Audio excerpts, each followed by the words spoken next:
تو وہ لے کے آئے جی بندے. اور پھر رونق میلہ تو اب دیکھیں نا, نیب کے دفتر کے سامنے نارمل حالات میں بڑی ٹریفک ہوتی ہے, تو وہاں پہ 4 بندے اکٹھے ہو جائیں تو وہ تو پھر لاکھوں کا مجمع عام ہو گیا. ٹھیک ہے, آپ کہہ سکتے گاڑیوں کی لمبی قطاریں لگ جائیں تو بس کافی ہو گیا. وہ پیچھے مولن وال سے بھی آگے تک گاڑیوں کی قطاریں لگ گئی, اور ادھر جناب یتیم خانہ چوک تک جو تھے وہ مسائل پیدا ہو گئے. تو الٹرنیٹو روٹ تھا لیکن پھر بھی کافی زیادہ ٹریفک کے مسائل پیدا ہوئے کیونکہ لوگ اتنے زیادہ انفلکس کیے. اس کی توقع شاید پی ایم ایل این کی قیادت کو بھی نہیں تھی کہ اتنے زیادہ لوگ آ جائیں گے, لیکن انہوں نے کہا کہ وہ جو ہم چپکے سے جاتے ہیں اور شہادت دے کے واپس آ جاتے ہیں یا شہادت دے کے جیل چلے جاتے ہیں, اس دفعہ اس طرح نہ کیا جائے, تھوڑا سا ہلکا سا پیغام دیا جائے کہ لوگ اب بھی ہمارے ساتھ ہیں. تو پیغام بڑے مؤثر طریقے سے گیا. حکومت نے اس کو انڈو کرنے کے لیے یا اس کو کاؤنٹر کرنے کے لیے جتنی بھی حماقتیں کی, وہ 1857 سے پہلے سے وہی حماقتیں, وہی پریس ریلیز جاری کی کہ جناب فسادیوں نے جناب ہاتھوں میں پتھر اور ڈنڈے اٹھائے ہوئے تھے اور انہوں نے پولیس کے اوپر حملہ کیا. ویسے وہ ایک فسادی تھا جس نے اسلام آباد کے اندر مظاہرہ کیا تھا, مظاہرے میں اس کے بندے گرفتار کیے گئے تھے, وہ پھر تھانے پہ اس نے حملہ کیا تھا اپنے کارکنوں کے ساتھ اور اپنے ان گرفتار لوگوں کو اٹھا کے لے گیا. تو کیا نام تھا اس فسادی کا؟ خیر اس کی کوئی ایف آئی آر درج نہیں ہوئی جی, ہاں اور نہ درج ہوگی. وہ ویڈیو پہ محفوظ ہے نا جی, وہ یوٹیوب پہ چڑھا ہوا, دیکھ لیجئے گا آپ. تو خیر یہاں پہ اب مسئلہ اس میں یہ ہے کہ مریم نواز شریف صاحبہ بلٹ پروف گاڑی میں بیٹھ کے آئی ہیں اور بلٹ پروف گاڑی کا جو شیشہ ہے وہ ٹوٹا ہے. اس کے 2 پہلو ہو سکتے ہیں. ایک پہلو جو ہے وہ تو یہ ہے, فیاض حسن چوہان صاحب کا نقطہ نظر تو یہ ہے کہ یہ دراصل جو بلٹ پروف گاڑی ہے نا, یہ لی انہوں نے 2 نمبر لوگوں سے تھی, تو وہ شیشہ جو انہوں نے لگایا تھا وہ صحیح والا نہیں تھا, وہ بلٹ پروف نہیں تھا. ایک تو نقطہ نظر یہ ہے, اور وہ شیشہ جعلی چونکہ لگا ہوا تھا تو اس لیے وہ پتھر لگنے سے ٹوٹ گیا. دوسرا نقطہ نظر جو ہے وہ ہمارے سینئر کولیگ ہیں, اللہ تعالیٰ ان کو صحت دے سلامت رکھے, کالم لکھتے ہیں, عبداللہ طارق سہیل صاحب. اب عبداللہ طارق سہیل صاحب جو ہے بعض دفعہ بڑی ہی ایکسٹریم پوزیشن لیتے ہیں اور میں ڈر جاتا ہوں ان کی پوزیشن سے, اور وہ بہت کم بات کرتے ہیں, بہت کم ٹویٹ کرتے ہیں. انہوں نے ٹویٹ فرمایا کہ اس کا واحد مقصد جو تھا وہ مریم نواز شریف کو فزیکلی ڈیمیج کرنا تھا. بلٹ پروف گاڑی کا شیشہ جو ہے وہ گولی اور اسپیشل قسم کی گولی کے بغیر, عام گولی سے ٹی ٹی شیٹی سے نہیں ٹوٹتا, وہ اسپیشل گولی کے بغیر, سنائپر وغیرہ کی گولی کے بغیر جو ہے وہ ٹوٹ ہی نہیں سکتا.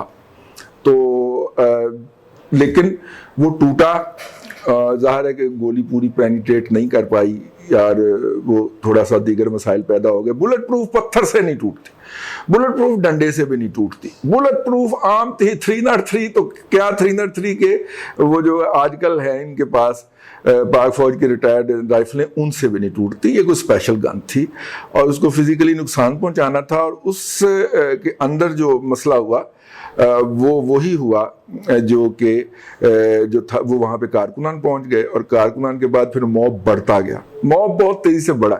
اگر آپ کو یاد ہو تو میاں نواز شریف صاحب جب پاکستان میں اترے تھے, واپس آئے تھے جب تو وہ پاکستان میں اترے تھے, تو لاہور اسٹیشن سے جس دفعہ انہیں جانے دیا گیا تھا, پہلے تو ان کے بھائی کو واپس کر دیا گیا تھا, جب انہیں یقین دہانیاں حاصل ہو گئی تھی کہ نہیں انہیں واپس نہیں بھیجا جائے گا, تو وہ لاہور ایئرپورٹ پہ اترے تھے, اور لاہور ایئرپورٹ سے لے کے تو آرے بازار تک ان کے ساتھ گنتی کی کوئی 10-12 گاڑیاں ہوں گی. جب لاہوریوں کو پتہ چلا ٹی وی کے ذریعے کہ میاں نواز شریف صاحب لاہور میں, تو پھر آرے بازار سے آگے آنا ایک بہت بڑا ایشو تھا. اس طرح لاہور امڑ کے آیا تھا. تو آج بھی انہوں نے تھوڑا سا اس حوالے سے ان کی کانسٹیچوئنسیز نے, میں کانسٹیچوئنسیز کہوں گا, لاہور کو سزا اسی بات کی مل رہی ہے نا کہ انہوں نے موجودہ حکمرانوں کو ووٹ نہیں کیا. لاہور کی سپیڈو بسیں چلا کے بھی اٹھا کے بھی ڈیرہ غازی خان تونسا لے گئے, وہاں پہ تونسا میں انہیں کھلائیں گے چونسا, ٹھیک ہے. تو خیر وہ جو ہے وہ یہ صورتحال ہوئی جی کہ موب زیادہ ہو گیا, تو وہ جو ایکٹیویٹی تھی وہ نہیں ہو پائی. یہ ایک اور طرف کا نقطہ نظر ہے, بڑا ایکسٹریم نقطہ نظر ہے. میں بہرحال میرا تو اس کے اوپر وہ دماغ نہیں ہضم کر رہا, اس کو میں اس کو ہضم نہیں کر پا رہا, اس انفارمیشن کو بہت ایکسٹریم پوائنٹ آف ویو ہے. لیکن جو ہے اب یہ بات سمجھ نہیں آ رہی کہ اگر انہوں نے صاحبزادی کو باہر نکلنے کو اور ہیڈ آن لینے کا حکم دیا ہے تو وہ خود کیا سوچ رہے ہیں, اور اگر وہ خود سوچ رہے ہیں تو خود بولتے کیوں نہیں ہیں. ٹھیک ہے. اور اگر وہ خود نہیں بولتے تو کیا اس بات کو پھر درست مانا جائے کہ وہ کسی انڈرسٹینڈنگ پہ گئے ہیں؟ اور بقول شیخ رشید کے کہ اگلے 3 سال تو انہوں نے کچھ نہیں بولنا. ٹھیک ہے نا. اب یہ وہ باتیں ہیں. لیکن اس پورے سین کے اندر آپ نے ایک بات نوٹ کی ہوگی، وہ یہ کہ شہباز شریف صاحب مائنس تھے، نظر ہی نہیں آئے. عطا اللہ تارڑ صاحب کے بھی گھر میں فوتگی ہو گئی، وہ بھی آگے نہیں تھے. ٹھیک ہے. آگے کون لوگ تھے؟ آگے وہ لوگ تھے جیسے کہ آخر میں رانا ثناء اللہ پہنچے اور انہوں نے کہا کہ انہیں جو حکومتی اخباری نمائندے ہیں نا، جو حکومت کے اخباری نمائندے ہیں، وہ انہوں نے گھیر لیا ان کو. اب رانا صاحب منہ سے یہ بھی نہیں کہہ سکتے تھے کہ یار کدھر سے سوال لے کے آئے ہو. ٹھیک ہے، اندر جائیں گے. اس نے کہا کیوں اندر کیوں جانا ہے؟ ہمیں بلایا گیا تھا اور بلانے کے لیے ہمیں اندر جانے کی جگہ نہیں دی گئی. تو ہم تو صرف یہ کہہ رہے ہیں کہ اگر ہمیں واپس بھی جانا ہے تو آپ آفیشلی ہمیں لکھ کے دیں کہ آج آپ کی پیشی جو ہے وہ ہم ڈیفر کر رہے ہیں. تو میرا خیال وہ انہیں مل گیا اور یوں وہ واپس چلے گئے. اس کے بعد ایک گلگلہ تھا اس کی ریکارڈنگ تک جو ہم ریکارڈ کر رہے ہیں اس وقت، کہ شاید وہ مریم پریس کانفرنس بھی کریں گی، لیکن تاحال فیاض الحسن صاحب کی پریس کانفرنس تو ہو گئی، مریم صاحبہ کی پریس کانفرنس نہیں ہوئی. دیکھیں جب وہ ہوگی تو وہ اس کے بارے میں کیا کہتے ہیں. اب مریم نواز شریف صاحبہ نے یہ بات اگر نوٹ کر، پچھلی دفعہ جب وہ آئی تھیں تاریخ کے اوپر تو انہوں نے کہا تھا کہ میڈیا کو کہ آپ مجھے دکھا پائیں گے.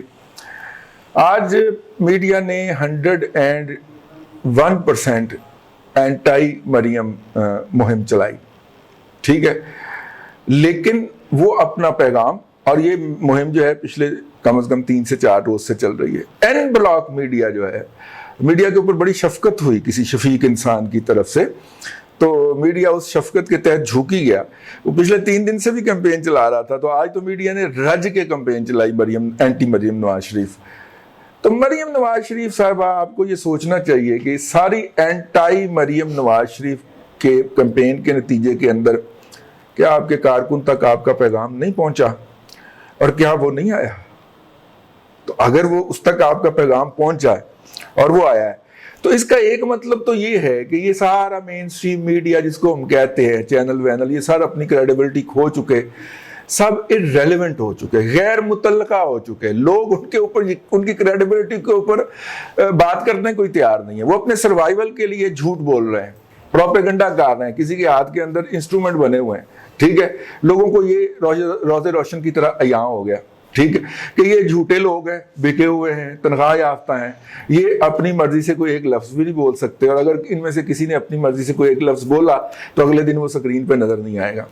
ٹھیک ہے، تو اگر یہ ہو گیا تو پھر آپ کا اب تک نہ بولنا جو ہے، چلیں ابا تو باہر ہے نا علاج کے لیے، آپ کو تو کوئی بیماری نہیں ہے، آپ کا نہ بولنا جو تھا نا وہ انجسٹیفیبل تھا. You should have to speak.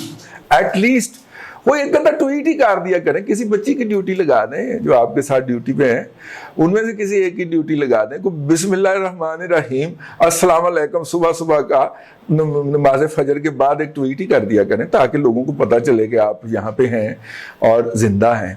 ٹھیک ہے، یہ آخر میں یہ بات کہنا بہت ضروری تھا، کیونکہ یہ جو جس والہانہ محبت کا آپ سے اظہار ہوا ہے اور جس عقیدت سے لوگ آئے ہیں، وہ لوگ اتنے بے وقت نہیں ہیں کہ آپ ان کے لیے ان کے آنے کا شکریہ بھی ادا نہ کریں. اور آپ نے وہاں پہ میڈیا کے سامنے کھڑے ہو کے صرف اپنی رودات بیان کیا کہ آپ کی گاڑی کے اوپر پتھر لگا، وہاں پہ درجنوں لوگ زخمی ہوئے ہیں. اس کے بعد سینکڑوں لوگ گرفتار کیے ہیں پولیس نے، اور پولیس نے ان کو گرفتار کرنے سے پہلے چنگا پھینٹا ہے، دھویا ہے. آپ کو ان کے لیے ان کارکنوں کو اپنے پاس بلا کے ان کو کنسول کرنا چاہیے. آپ کو جو ہے وہ ورکر جو ہے اس کو اپریشیٹ کرنے کے لیے ان کے لیے باقاعدہ بیان جاری کرنا چاہیے. حکومت کو جو ہے وہ وارننگ دینی چاہیے کہ وہ ان کارکنوں کو رہا کریں. یہ پولیٹیکل نارمز ہوتے ہیں یار، اگر آپ نے پولیٹکس کرنی ہے تو پولیٹیکل نارمز بھی سیکھے جائیں تو زیادہ مناسب ہوگا. بس یہ اب تک کی تازہ ترین صورتحال تھی. دیکھیں اپنی پریس کانفرنس میں وہ کیا کہتی ہیں. اللہ آپ کو آسانیاں عطا کرے اور آسانیاں خلق خدا میں تقسیم کرنے کی توفیق عطا کرے.